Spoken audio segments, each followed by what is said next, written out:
భారత్లో health care కోసం ఖర్చయ్యే డబ్బు రోజు రోజుకు పెరిగిపోతోంది. ఏషియాలో ఉన్న దేశాలతో పోలిస్తే భారత్లో హెల్త్ కేర్ ఇన్ఫ్లేషన్ 14%కు పెరిగింది. చైనా కంటే భారత్లో ఆరోగ్య చికిత్స కోసం అయ్యే ఖర్చు ఎక్కువ. ఇది ఆలోచించాల్సిన విషయం. ఇది ఇలాగే కొనసాగితే హెల్త్ కేర్ మార్కెట్ను చైనా తన్నుకుపోతుంది. ఉదాహరణకు యావరేజ్గా ఒక సి సెక్షన్ ఆపరేషన్ చేయడానికి లాస్ట్ ఇయర్ 1 లక్ష రూపాయలు ఖర్చు అయితే ఈ ఇయర్ అదే సి సెక్షన్ కోసం 1,14,000 ఖర్చు పెట్టే పరిస్థితి భారత్లో ఉంది. ఆరోగ్య చికిత్స కోసం అయ్యే ఖర్చు యొక్క ధర ఇదే రీతిలో కొనసాగితే ఇదే సర్జరీ ఒక 5 years తర్వాత 1,90,000 అవుతుంది. మెడికల్ సైన్స్ లో, హెల్త్ కేర్ లో లేదా మెడికల్ సాంకేతికతలో అగ్రస్థానంలో అమెరికా ఉంది. అమెరికా తర్వాత స్విట్జర్లాండ్, జర్మనీ, చైనా, నార్వే దేశాలు ఉన్నాయి. మెడికల్ టెక్నాలజీ సుపీరియారిటీ అంటే ఉదాహరణకు ఎక్స్రే మిషన్స్ ఉన్నాయి. ఈ ఎక్స్రే మిషన్స్ అనేది అడ్వాన్స్డ్ టెక్నాలజీతో తయారు చేసిన సెమీ ఆటోమేటెడ్ మిషన్స్. ఇది హ్యూమన్ బాడీను స్కాన్ చేసే ఒక మిషన్. ఈ మిషన్స్ ను ఎక్కువగా తయారు చేసి వేరే దేశాలకు అమ్మే కంట్రీస్ యొక్క పేర్లు అమెరికా, చైనా, నెదర్లాండ్స్. ఈ దేశాలు మెడికల్ మెషినరీస్ ను తమ దేశంలో తయారు చేసి వేరే దేశాలకు అమ్ముతున్నాయి. ఈ మెషిన్స్ ఎక్కువగా ఇంపోర్ట్ చేసుకునే దేశం పేరు భారత్. ఇక్కడ నేను భారత్ ను తక్కువ చేసి మాట్లాడడం లేదండి. మన డ్రాబ్యాక్స్ ఏంటి, ఎక్కడ మనం ఇంప్రూవ్ కావాలి, ఆరోగ్య చికిత్స యొక్క ఖర్చు తగ్గించడానికి మన ప్రభుత్వం ఎటువంటి జాగ్రత్తలు తీసుకోవాలి అనే విషయాలు చెప్పడానికి ట్రై చేస్తున్నా. మన లోపాలను మనం తెలుసుకోవాలి, నేర్చుకోవాలి. ఎక్స్రే మిషన్స్ ను వేరే దేశాల నుండి కొనడానికి హెల్త్ కేర్ కాస్ట్ పెరగడానికి లింక్ ఏంటి అనుకుంటున్నారా? లింక్ ఉంది. CT X-ray machineries, anaesthesia machines, MRI scanners, surgery కోసం మనుషుల బాడీను కట్ చేసి సర్జరీ చేయడానికి వాడే ఎలక్ట్రో సర్జికమ్ యూనిట్స్. ఇటువంటి అడ్వాన్స్డ్ మెడికల్ మిషనరీ కొనాలి అంటే కోట్లలో ఖర్చు అవుతుంది. వీటిని మెయింటైన్ చేయడానికి లక్షల్లో ఖర్చు అవుతుంది. ఈ ఖర్చును భరించాలి అంటే హెల్త్ కేర్ ఫీజులు పెంచాలి. ఒకవేళ ఇదే మిషనరీస్ను భారత్లోని లోకల్గా ఈ మిషన్స్ను మనం కనుక మ్యానుఫ్యాక్చర్ చేయగలిగితే ఈ అడ్వాన్స్డ్ మిషన్స్ను తక్కువ ఖర్చులో తయారు చేసుకోవచ్చు. దీనివల్ల హెల్త్ కేర్ ప్రైజెస్ను తగ్గించవచ్చు. మరి ఎందుకు భారత్లో ఈ మిషన్స్ను తయారు చేయడం లేదు? దీనివల్ల మన హెల్త్ కేర్ కాస్ట్ తగ్గుతుంది కదా అంటే not only technology and manufacturing, ఇంకా చాలా విషయాలు ఉన్నాయి. రోజులు మారే కొద్దీ ఆరోగ్య వ్యాపార విధానాలు మారుతున్నాయి. భారత్లో ఉన్న 80% ప్రైవేట్ హాస్పిటల్స్ కు ఓనర్స్ లేదా హైయెస్ట్ స్టేక్ హోల్డర్స్ అనేవారు డాక్టర్స్ కాదు, కార్పొరేట్ కంపెనీస్ ఉన్నాయి. ఈ కార్పొరేట్ కంపెనీస్ కింద డాక్టర్స్ పనిచేస్తారు. పని చేయడం అంటే నెల జీతానికి కాదు. ఒక ఆపరేషన్కు 1,00,000 రూపాయలు ఖర్చు అవుతే ఆ లక్షలో 30 నుండి 40,000 మాత్రమే డాక్టర్ తీసుకుంటారు. మిగతా 60 నుండి 70,000 కార్పొరేట్ కంపెనీ యాజమాన్యం యొక్క ఖాతాలో వెళ్తాయి. హాస్పిటల్ బిల్స్ రోజు రోజుకు పెరిగిపోవడానికి ముఖ్యమైన కారణం మల్టీ స్పెషాలిటీ హాస్పిటల్స్ నిర్మించడానికి, మెయింటైన్ చేయడానికి అయ్యే ఖర్చు రోజు రోజుకు పెరిగిపోవడం. ఈ హాస్పిటల్ ఖర్చులు రానున్న రోజుల్లో పెరుగుకుంటూ పోతాయే కానీ తగ్గవు. ఎందుకు తగ్గవు అంటే అత్యాధునిక ట్రీట్మెంట్ ఇస్తామని, అత్యాధునిక మెడిసిన్స్ ఇస్తామని చెప్పి కార్పొరేట్ నెక్సాస్ ఫీజులను పెంచుకుంటూ పోతారే తప్ప తగ్గే ప్రసక్తే లేదు. ఇటువంటి పరిస్థితుల్లోనే తెలివిగా మనం చేయాల్సిన పని హెల్త్ ఇన్సూరెన్స్ ను తీసుకొని పెట్టుకోవడం. ఇన్సూరెన్స్ లేకుండా మంచాన పడి హాస్పిటల్ కు వెళ్తే ఆస్తులు అమ్ముకోవాలండి. మనకు తక్కువ వయసు ఉన్నప్పుడే హెల్త్ ఇన్సూరెన్స్ తీసుకోవాలి. ఏజ్ పెరిగే కొద్దీ అనారోగ్య సమస్యలు పెరుగుతూ పోతాయి. ఎక్కువ అనారోగ్య సమస్యలు ఉంటే ఇన్సూరెన్స్ మంత్లీ ప్రీమియం ఎక్కువ అవుతూ ఉంటుంది. ఆల్రెడీ డిసీజెస్ ఉన్నవారు, ప్రీ ఎగ్జిస్టింగ్ డిసీజెస్ ఉన్నవారు, ఫ్యూచర్లో హాస్పిటలైజ్ అవుతాము అనుకునే వారు, డయాబెటీస్ ఉన్నవారు, గుండె జబ్బులు ఉన్నవారు కూడా హెల్త్ ఇన్సూరెన్స్ను అప్లై చేయవచ్చు. కింద డిస్క్రిప్షన్లో నేను ట్రస్టబుల్ లింక్ ఇస్తున్నాను. లింక్ క్లిక్ చేసి హెల్త్ ఇన్సూరెన్స్ను అవైల్ చేసుకోవచ్చు. మన వ్యూవర్స్కు అప్ టు 25% డిస్కౌంట్ ఉంటుంది. మన పాలసీ బజార్ ఉద్యోగులు మన ఇంటికి వచ్చి మరి మన డౌట్స్ను క్లియర్ చేస్తారు, పేపర్ వర్క్స్లో హెల్ప్ చేస్తారు. అంతేకాదు 390 రూపీస్ పర్ మంత్ నుండి ఇక్కడ ప్లాన్స్ అనేవి స్టార్ట్ అవుతాయి. హాస్పిటల్ను రన్ చేయడానికి ఎంతో ఖర్చు అవుతుంది. ఉదాహరణకు ఒక మల్టీ స్పెషాలిటీ హాస్పిటల్ ఉంది అనుకుందాం. మల్టీ స్పెషాలిటీ హాస్పిటల్ అంటే ఈ హాస్పిటల్లో అన్ని డిసీజెస్ను క్యూర్ చేసే, అన్ని ఆరోగ్య సమస్యలను నయం చేసే డాక్టర్స్ అండ్ స్పెషలిస్ట్ ఉంటారు. హైదరాబాద్, బెంగళూరు వంటి సిటీస్లో ఒక మల్టీ స్పెషాలిటీ హాస్పిటల్ కట్టాలి అంటే వేల కోట్లు ఖర్చు అవుతుంది. పికప్ ఇచ్చిన ఒక రిపోర్ట్ ఆధారంగా యూపీలో అంటే లక్నోలో 250 బెడ్స్ గల మల్టీ స్పెషాలిటీ హాస్పిటల్ కట్టడానికి అయ్యే ఖర్చు గురించి తెలుసుకుందాం. 250 బెడ్స్ ఉన్న మల్టీ స్పెషాలిటీ హాస్పిటల్ను కట్టడానికి ఎంత ఖర్చు అవుతుంది అంటే ఫస్ట్ ల్యాండ్ తీసుకోవాలి. ల్యాండ్కి 2 కోట్లు ఖర్చు అవుతుంది అనుకుందాం. హాస్పిటల్ను కట్టడానికి సివిల్ వర్క్స్ కోసం అయ్యే ఖర్చు దాదాపు 9 కోట్లు. దీని తర్వాత ఫెసిలిటీస్కు, ఎక్విప్మెంట్స్కు కూడా డబ్బులు ఖర్చు పెట్టాలి. ఓపీడీ రూమ్స్కు, మల్టీ స్పెషాలిటీ డెంటల్ చైర్స్ కావాలి, ప్రిలిమినరీ డయాగ్నోస్టిక్ డివైసెస్ కావాలి, ఐసీయూ రూమ్స్ను కట్టాలి, ఆపరేషన్ రూమ్స్ను కట్టాలి, అందులో లాపార్స్కోపిక్ ఫెసిలిటీస్ను అమర్చాలి, హాస్పిటల్ లోపలే ప్యాథాలజీ ల్యాబ్స్ను కట్టాలి, radiology imaging rooms, city scanner, MRI scanners, machines, dental machines, electro surgical units ఇలాంటి అత్యంత అడ్వాన్స్డ్ హాస్పిటల్ మిషనరీస్ ను యుఎస్ఏ నుండో లేదా జర్మనీ నుండో కొనుక్కోవాలి. దీంతో పాటు ఇన్ హౌస్ మెడికల్ షాప్స్ ను, అంబులెన్స్ సర్వీసెస్ ను కూడా మెయింటైన్ చేయాలి. ఫెసిలిటీ అండ్ ఎక్విప్మెంట్ కు అయ్యే ఖర్చు దాదాపు 20 కోట్లు. మిసిలీనియస్ ఖర్చులు, operative expenses, doctors, nurses, staffs ను మెయింటైన్ చేయడానికి వర్కింగ్ క్యాపిటల్ ఇవన్నీ కలిపితే 250 బెడ్స్ ఉన్న మీడియం సైజ్ మల్టీ స్పెషాలిటీ హాస్పిటల్కు దాదాపు 44 కోట్లు ఖర్చు అవుతుంది అని పికప్ రిపోర్ట్ చెబుతోంది. ఈ 44 కోట్లు అనేది యూపీలోని లక్నో నగరంలో అయ్యే ఖర్చు. హైదరాబాద్, బెంగళూరు వంటి సిటీస్లో దీనికంటే 30% ఎక్కువ ఖర్చు అవుతుంది. ఇక్కడ దాదాపు ఒక బెడ్కు 17 లక్షలు రఫ్గా ఖర్చు అవుతోంది. హైదరాబాద్లోని ఫోర్టీస్, యశోద వంటి మల్టీ స్పెషాలిటీ హాస్పిటల్స్లో దాదాపు 4500 బెడ్ కెపాసిటీ ఉంటుంది. సో 4500 బెడ్స్కు ఎంత ఖర్చు అవుతుంది అంటే 4500 into 17 lakhs is equal to దాదాపు 792 కోట్లు ఖర్చు అవుతుంది. హైదరాబాద్లో లక్నో కంటే 30% ఎక్కువ ఖర్చు అవుతుంది కాబట్టి 792 crores into 30% చేస్తే దాదాపు 1209 crores అవుతుంది. రౌండ్ ఫిగర్గా 1000 crores ఖర్చు అవుతుంది. 1000 crores ఇన్వెస్ట్ చేస్తే కానీ 4500 బెడ్స్ ఉన్న మల్టీ స్పెషాలిటీ హాస్పిటల్ తయారవ్వదు. ఇంత డబ్బులు ఖర్చు పెట్టిన వాళ్ళు తక్కువ ధరకు వైద్యం ఎలా చేస్తారు అనుకుంటున్నారు? ఈ 1000 crores ఒకే ఒక డాక్టర్ ఇన్వెస్ట్ చేయలేరు కాబట్టి గ్రూప్ ఆఫ్ డాక్టర్స్ను ఒక యూనియన్గా తయారు చేసి ఇన్వెస్ట్ చేస్తారు. లేదా 1000 crores 510 crores ఈక్విటీ షేర్ రూపంలో ఫండ్ చేస్తారు. 490 crores టర్మ్ లోన్స్ రూపంలో తెచ్చుకుంటారు. ఈక్విటీ షేర్స్ను పక్కన పెడితే ఈ టర్మ్ లోన్స్ తెచ్చినందుకు గాను బ్యాంక్స్కు ఇంట్రెస్ట్ అనేది కట్టాలి. ఇంత ఖర్చు పెట్టుకుని డాక్టర్స్లకు కోట్లలో నెల జీతాలు ఇవ్వడం కష్టం కాబట్టి ఈ మల్టీ స్పెషాలిటీ యాజమాన్యం డాక్టర్స్ను నెల జీతానికి అపాయింట్ చేసుకో, కాంట్రాక్ట్ బేస్లో తెచ్చుకుంటాయి.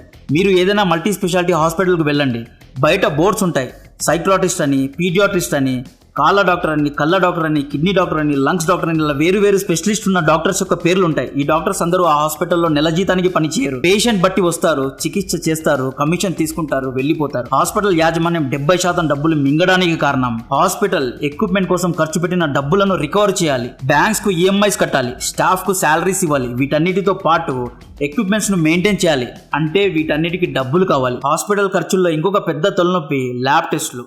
ఇవన్నీ కాకుండా టెస్టులు చేయించడానికి బయట ల్యాబ్స్ కు వెళ్ళకూడదు, హాస్పిటల్లోనే టెస్టులు చేయించుకోవాలి. మందులు కూడా ఇన్ హౌస్ మెడికల్ షాప్స్ లోనే కొనుక్కోవాలి. డాక్టర్స్ జనరిక్ మందులు కాకుండా బ్రాండెడ్ మందులనే రాస్తారు. ఇక్కడ బ్రాండెడ్ మందులకు జనరిక్ మందులకు మధ్య ఉన్న డిఫరెన్స్ ఏంటి అంటే, ఉదాహరణకు ఇన్సులిన్ మెడిసిన్ ఒక ఎక్స్ అనే కంపెనీ రిసర్చ్ చేసి తయారు చేసింది అనుకుందాం. ఈ ఇన్సులిన్ మెడిసిన్ కు మరియు దాని లోపల ఉన్న యాక్టివ్ కెమికల్ ఇంగ్రీడియంట్స్ యొక్క పూర్తి హక్కులు ఎక్స్ అనే కంపెనీ దగ్గర మాత్రమే ఉంటాయి. ఇన్సులిన్ మెడిసిన్ కు ఫ్యాన్సీగా నెక్సలిన్ అని పేరు పెట్టి ఎక్స్ అనే కంపెనీ తమ ఇష్టం వచ్చిన రేట్స్ కు 20 ఏళ్ల పాటు ఈ మందును అమ్ముకుంటుంది. ఈ మెడిసిన్ తయారు చేసినందుకు, రీసెర్చ్ అండ్ డెవలప్మెంట్ చేసినందుకు అయిన ఖర్చును 100 రెట్లు ఎక్కువ డబ్బులు, ఎక్కువ లాభం ఈ ఎక్స్ అనే కంపెనీ సంపాదించుకుంటుంది. 20 ఏళ్ల వరకు నెక్సలిన్ మందులో వాడిన కెమికల్ కాంపోజిషన్స్ ను వై లేదా జెడ్ కంపెనీస్ తయారు చేయలేవు. ఒకవేళ కాపీ కొట్టి తయారు చేస్తే అది చట్టరీత్యా నేరం అవుతుంది. 20 ఏళ్ల తర్వాత ఎక్స్ అనే కంపెనీ యొక్క పేటెంట్ రైట్స్ యొక్క కాలం ఎక్స్పైర్ అవుతుంది. 20 ఏళ్ల తర్వాత ఏ కంపెనీ అయినా నెక్సలిన్ మందును రివర్స్ ఇంజనీరింగ్ చేసి తయారు చేసుకుని అమ్ముకోవచ్చు. ఇక్కడే జనరిక్ కంపెనీస్ సీన్ లో దిగుతాయి. ఈ జనరిక్ కంపెనీస్ యొక్క పని రీసెర్చ్ చేయడం కాదు, పేటెంట్ రైట్స్ ఎక్స్పైర్ అయిన మందులను రివర్స్ ఇంజనీరింగ్ చేసి అమ్మడం. ప్రాపర్ గా రెస్పెక్టివ్ లోకల్ మెడికల్ అథారిటీస్ నుండి అప్రూవల్ తీసుకునే తయారు చేస్తారు, అప్రూవల్స్ తీసుకొని అమ్ముతారు. సో జనరిక్ కంపెనీస్ ఏం చేస్తాయి, నెక్సలిన్ అనే మందును 20 రూపాయలకు తయారు చేసి 100 రూపాయలకు అమ్ముతాయి. కానీ కొంతమంది బ్రాండెడ్ మాఫియా కంపెనీ ఒక నెక్సాస్ లాగా ఫామ్ అయ్యి ఏం చేస్తారు అంటే, ఈ నెక్సలిన్ మందును రివర్స్ ఇంజనీరింగ్ చేసి 20 రూపాయలకు తయారు చేసి దాన్ని పేరు బొక్కలిన్ అని పెట్టి 500 రూపీస్కు మార్కెట్లో అమ్ముతారు. మా జేబులకు బొక్క పెట్టడానికి డాక్టర్ కూడా ప్రిస్క్రిప్షన్లో బొక్కలిన్ మాత్రలనే వాడాలి అని ప్రిస్క్రైబ్ చేస్తారు. డాక్టర్స్ కావాలని జనరిక్ మెడిసిన్ను ప్రిస్క్రైబ్ చేయరు. ఎందుకు చేయరు అంటే, ఈ బొక్కలిన్ కంపెనీ వాడు తమ మందులు రాసినందుకు డాక్టర్స్ కు కొంత కమిషన్ ఇస్తాడు కాబట్టి. డాక్టర్స్ కు మాత్రమే కాదు, హాస్పిటల్ యాజమాన్యానికి, మెడికల్ షాప్ ఓనర్స్ కు కూడా కమిషన్ ఇస్తారు. లూటింగ్ అనే పదానికి అయ్యే ఇది. డాక్టర్స్ కూడా హాస్పిటల్లో ఉన్న తమ ఇన్-హౌస్ మెడికల్ షాప్ లోపల ఉన్న బ్రాండెడ్ మందులనే వాడాలి అని రాస్తారు. మెడికల్ షాప్ వాడు డాక్టర్స్ తో చెబుతారు, సార్ బొక్కలిన్ మాత్రలు 1000 స్టాక్ లో పడి ఉన్నాయి, అవే రాయండి అని. డాక్టర్స్ కూడా ఆ మాత్రలనే రాయడానికి ఇష్టపడతారు. ఒకవేళ మనం వేరే మెడికల్ షాప్ కు వెళ్ళి బొక్కలిన్ మాత్రలు ఇవ్వండి అంటే వేరే మెడికల్ షాప్స్ దగ్గర ఆ బ్రాండ్ ఉండదు. అప్పుడు ఆ వేరే మెడికల్ షాప్ వాడు మానిటర్లు చూసి సేమ్ కంపోజిషన్ ఉన్న వేరే మాత్రలు ఇస్తారు. అక్కడికి మన అమాయక జనం, వేరే పేరు కాదు సార్, మా డాక్టర్ బొక్కలిన్ అనే రాశారు, మాకు బొక్కలిన్ అనే మాత్రలే కావాలి అంటారు. ప్రజల్లో ఉన్న ఈ భయం, అనుమానం, ఆవేశం డాక్టర్స్ యొక్క ద సోకాల్డ్ మల్టీ స్పెషాలిటీ యాజమాన్యం యొక్క ఇన్వెస్ట్మెంట్ అండి. పాపం ఇంజనీర్స్ తమ క్లయింట్స్కి ఒక బ్రాండ్ లైట్స్ను లేదా ఒక పర్టికులర్ బ్రాండ్ ఏసీను కొనుక్కోండి అని సజెస్ట్ చేస్తే ఇదే ప్రజలు 1000 ప్రశ్నలు అడుగుతారు. ఎందుకు ఒకే బ్రాండ్ పేరు చెబుతున్నావు, ఇవే టెక్నికల్ స్పెసిఫికేషన్స్లో వేరే బ్రాండ్స్ కూడా ఉన్నాయి కదా, మినిమం 3 బ్రాండ్స్ పేర్లు సజెస్ట్ చేయండి, మార్కెట్లో ఏది తక్కువగా దొరికితే అదే కొంటాము అంటారు. బట్ ఈ జనాలు డాక్టర్స్ దగ్గరికి వెళ్ళి ఎందుకు సార్ బొక్కలిన్నే ప్రిస్క్రైబ్ చేస్తున్నారు, మార్కెట్లో ఇవే కెమికల్ కాంపోజిషన్స్లో తక్కువ ఖర్చులో మెడిసిన్స్ రెడీగా ఉన్నాయి కదా, వాటిని ఎందుకు ప్రిస్క్రైబ్ చేయడం లేదు, వాటిని ఎందుకు రాయడం లేదు అని అడగరు. ఎందుకు అడగరు అంటే, గత కొన్ని శతాబ్దాల నుండి ప్రజలకు డాక్టర్స్ అంటే సుప్రీం, డాక్టర్స్ అంటే దేవుళ్ళు అనే పర్సెప్షన్ అలా ఉండిపోయిందంతే. ఏంది బ్రదర్, డాక్టర్స్ అంటే దేవుళ్ళు కదా, మరి మీరు ఇలా అనొచ్చా అంటే, with all due respect to doctors, ఇక్కడ డాక్టర్స్ కూడా కార్పొరేట్ వలయంలో చిక్కుకున్నారండి. మల్టీ స్పెషాలిటీ యాజమాన్యం డాక్టర్స్ పైన ప్రెషర్ పెడుతుంది. మీరు ఇవే మందులు రాయాలి, అప్పుడే ఈ హాస్పిటల్ నడవడానికి కావాల్సిన operation and maintenance cost recover అవుతుంది అనే ఒత్తిడి పెడుతుంది.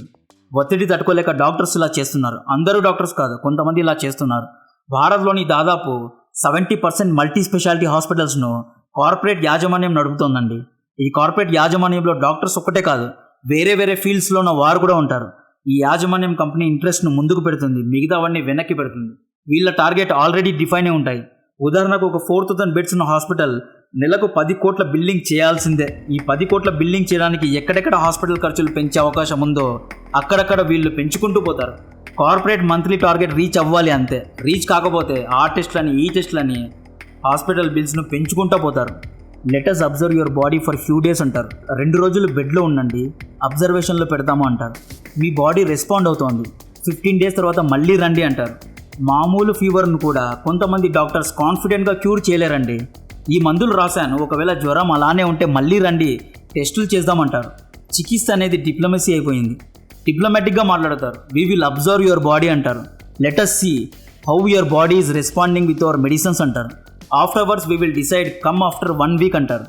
భారత్లో హాస్పిటల్ ఖర్చులు తగ్గించాలి అంటే మొదటగా హాస్పిటల్ మెషినరీస్ను మ్యానుఫ్యాక్చర్ చేసే యూనిట్స్ను భారత్లో కట్టాలి. ఇలా చేయడం వల్ల కోట్లు ఖర్చు పెట్టి అమెరికా నుండి ఎక్స్రే మిషన్స్ను, స్కానర్స్ను, మెషినరీస్ను తీసుకొచ్చే అవసరం ఉండదు. మెడికల్ రీసెర్చ్ కోసం భారత్ సంవత్సరానికి ఎన్ని డబ్బులు ఖర్చు పెడుతుందో తెలుసా? జస్ట్ గెస్ చేయండి, వైల్డ్ గెస్ వేయండి. మనీ కంట్రోల్ ఇచ్చిన ఒక రిపోర్ట్ ఆధారంగా కేవలం 2,980 crores భారత్ రీసెర్చ్ కోసం ఖర్చు పెడుతోంది. 86,000 కోట్లు ఆరోగ్య సంక్షేమ పథకాల కోసం భారత్ ఖర్చు పెడుతుంటే రీసెర్చ్ కోసం కేవలం 2,980 crores మాత్రమే ఖర్చు పెడుతోంది. మెడికల్ రీసెర్చ్ అండ్ ఇన్నోవేషన్ కోసం ఎక్కువగా డబ్బులు ఖర్చు పెట్టే దేశం అమెరికా. అమెరికా తమ జీడిపిలో 16% హెల్త్ కోసం ఖర్చు పెడుతుంది. భారత్ జీడిపిలో కేవలం 2% మాత్రమే హెల్త్ కోసం ఖర్చు పెడుతోంది. మరి ఎందుకని అమెరికా హాస్పిటల్ కాస్ట్ ఎక్కువ? ఎందుకు మన వాళ్ళు ఇండియాకు వచ్చి చికిత్స చేసుకుంటున్నారు అంటే, అమెరికాలో హాస్పిటల్ ఒక్కటే కాదు, కన్స్ట్రక్షన్, రియల్ ఎస్టేట్, సర్వీసెస్, ఇలా అన్ని ధరలు ఎక్కువే. భారత్ కంటే ఎక్కువ ఉంటుంది. Hotels, pubs, malls, beauty parlours, ఇలా అన్ని విషయాల్లో అమెరికాలో ధరలు ఎక్కువగా ఉంటాయి. హెల్త్ను కాంప్రమైజ్ చేయలేరు కాబట్టి హెల్త్ విషయంలో ఇండియాకు వచ్చి చికిత్స చేసుకుంటున్నారు అంతే. కాంప్రమైజ్ అయ్యే విషయాల్లో అమెరికన్ ప్రజలు, ఎన్ఆర్ఐస్, కెనడా ప్రజలు, కెనడియన్ ఎన్ఆర్ఐస్ కాంప్రమైజ్ అవుతున్నారు. మనం ఇంకా ఎక్స్రే, సిటీ స్కాన్ మిషన్స్ను అమెరికా నుండి ఇంపోర్ట్ చేసుకునే స్థాయిలోనే ఉన్నాం. కానీ యూఎస్, జర్మనీ, నార్వే వంటి దేశాలు డాక్టర్స్తో పని లేకుండా ఆర్టిఫిషియల్ ఇంటెలిజెన్స్ ద్వారా సర్జరీస్ చేసే మిషన్స్ను డెవలప్ చేసే పనిలో ఉన్నారు. ఒక కొత్త టెక్నాలజీ యూఎస్లో ఆవిష్కృతమైతే మన డాక్టర్స్ దాన్ని కూడా ఇంపోర్ట్ చేసుకుంటారు. అడ్వాన్స్డ్ టెక్నాలజీ పేరుతో బిల్ మన పర్సు నుండి కట్ చేస్తారు. జెనరిక్ మెడిసిన్స్ వాడండి అని ప్రభుత్వాలు చెబుతున్నా జెనరిక్ మెడిసిన్స్లో క్వాలిటీ ఉండదు, రిలయబిలిటీ ఉండదు అని కథలు చెబుతున్నారు. అవే జెనరిక్ మెడిసిన్స్కు బ్రాండెడ్ పేర్లు పెట్టుకుని అమ్మే సంస్థలకు సపోర్ట్ చేయడంలో జంకరు. ఈ హాస్పిటల్ నెక్సాస్లో ప్రభుత్వ అధికారులు కూడా ఇన్వాల్వ్ అయ్యారు. కాబట్టే జెనరిక్ మెడిసిన్స్ స్ట్రీమ్ లైన్ అవ్వలేకపోతున్నాయి. ముఖ్యంగా ప్రజల్లో భయాన్ని నింపడంలో హాస్పిటల్ నెక్సాస్ సక్సెస్ఫుల్ అయింది. కొన్ని కోట్లు ఖర్చు పెట్టి న్యూయార్క్ టైమ్స్ లేదా వెస్టర్న్ వెబ్సైట్స్ నుండి ఒకే ఒక ఆర్టికల్ రిలీజ్ చేస్తారు. జనరిక్ మందులు రిలయబుల్ కాదు అనే ఒక ఆర్టికల్ రిలీజ్ అయితే చాలు, ప్రజల్లో అనుమానాలు, భయాలు ఆటోమేటిక్గా క్రియేట్ అవుతాయి. Pharma companies, hospital corporates, medical shops, కొంతమంది డాక్టర్స్ ఒక నెక్సాస్ లాగా ఫామ్ అయ్యి హాస్పిటల్ ఖర్చులను రోజు రోజుకు పెంచుతున్నారు. ఈ మాఫియా బారిన సామాన్య ప్రజలు పడుతున్నారు. ప్రభుత్వం దీని గురించి స్పందించాలి.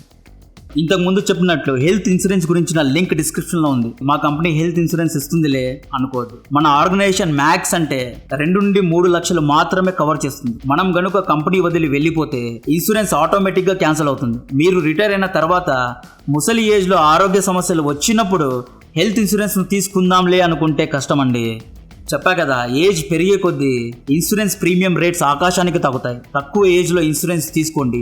ఏజెంట్స్ మీ ఇంటికి వచ్చి మీ డౌట్స్ను క్లియర్ చేస్తారు. దీనివల్ల 80D సెక్షన్ ద్వారా అప్ టు 75,000 ట్యాక్స్ బెనిఫిట్స్ కూడా ఉంటాయి. ఇన్సూరెన్స్ గురించి ఎటువంటి అనుమానాలు, ఎటువంటి డౌట్స్ ఉన్నా కూడా మీ డెడికేటెడ్ మేనేజర్ మీకు సపోర్ట్ చేస్తాడు. ఇవి కాకుండా పాలసీ బజార్ నుండి ఒక డెడికేటెడ్ మేనేజర్, ఒక డెడికేటెడ్ రిలేషన్షిప్ మేనేజర్ మీకు అన్ని విధాలుగా సపోర్ట్ చేస్తాడు. మీ అన్ని స్టేజెస్కి సపోర్ట్ చేస్తాడు. హాస్పిటల్కు సైతం అతను వచ్చి సపోర్ట్ చేస్తాడు. ఇవి కాకుండా 30 minutesలో క్లైమ్ సపోర్ట్ ఉంటుంది. జై హింద్.